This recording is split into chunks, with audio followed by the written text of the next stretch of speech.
Berkeley, a city of over 100,000 people, is considered one of the most progressive places in the world. The city has recently planned to vote on whether or not to allocate $350,000 to hire a consultant to begin developing a reparations process.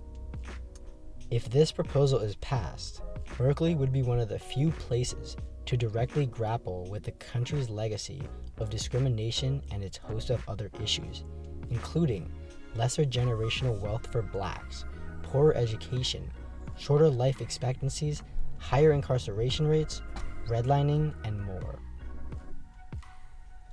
The discussion of slavery reparations, a way to heal the wounds that slavery has inflicted upon generations of African Americans, is a controversial topic.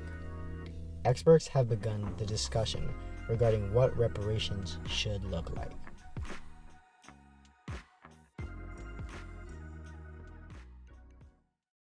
Cash payments first and foremost. Let's start by repaying what is owed.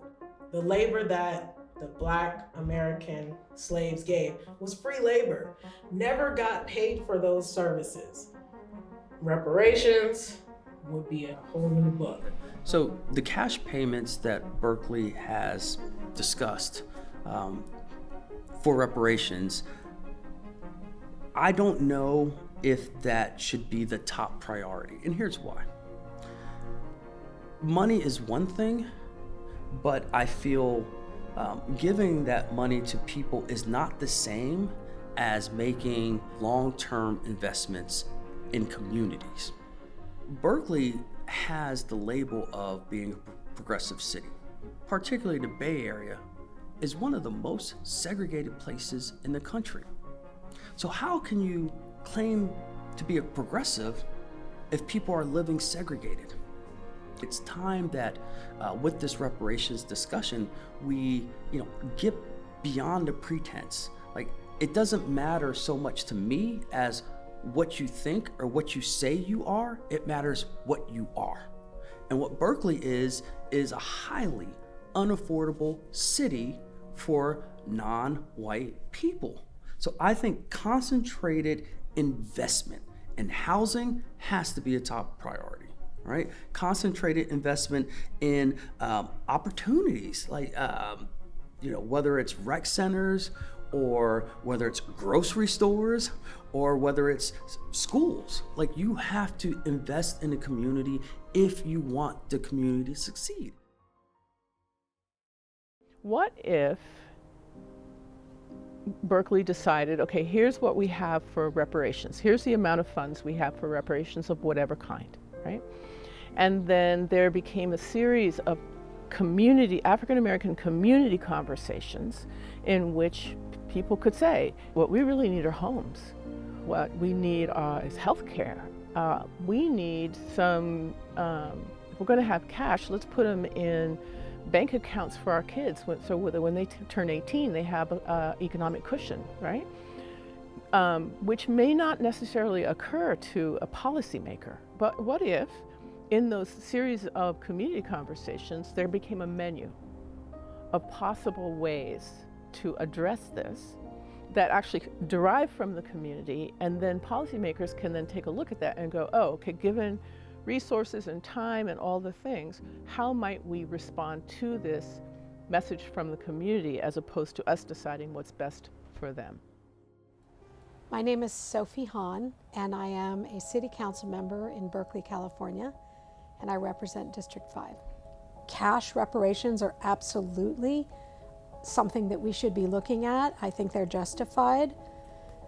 There are also programmatic things we may be able to do. And I think we should be looking at those as well, supporting people in home ownership, improving outcomes in the schools. We have terrible disparities in health outcomes, and et cetera. It goes through almost every dimension. I highly doubt that giving out reparations to people because they are black would be constitutionally allowable. This is, of course, a pretty biased system. but that's just how it is. The way reparations would probably more practically work is you would have to trace who has been discriminated against in the housing market by FHA loan denial. So if you say, instead of saying, I'm going to give reparations out to black people, if you instead say, okay, people who were in Class D of FHA areas who were here and got loans denied because their application said Negro on it, that's something that's technically race neutral, but actually would heavily correlate with racial benefits in terms of the people who would benefit from that reparations. Not everyone shares this optimistic view towards reparations. Some are skeptical of its merit. I don't see how reparations can be done to solve any kind of a problem, one that existed 157 years ago. My ancestors were not even here when slaves were running this country. I have no connection to them at all.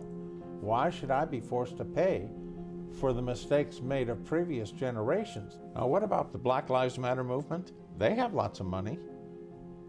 Why don't you look to them for some of their money? Oh, wait, they've spent it internally on houses and cars. So how do we pay reparations? It's a real knotty question to ask and a difficult one to solve. We don't know who's going to get it or who's not going to get it. While experts have differing opinions on reparations, it is clear that many believe they are a vital step towards unity and cohesion among communities in Berkeley.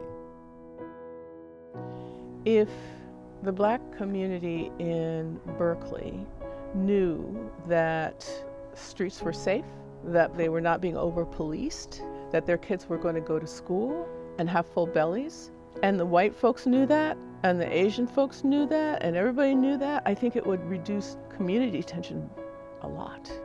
Although Berkeley is still in the drafting phase of reparations, there has already been much discussion amongst the community members, experts, and city officials. Now it's up to Berkeley to decide whether or not they will ignite the fire.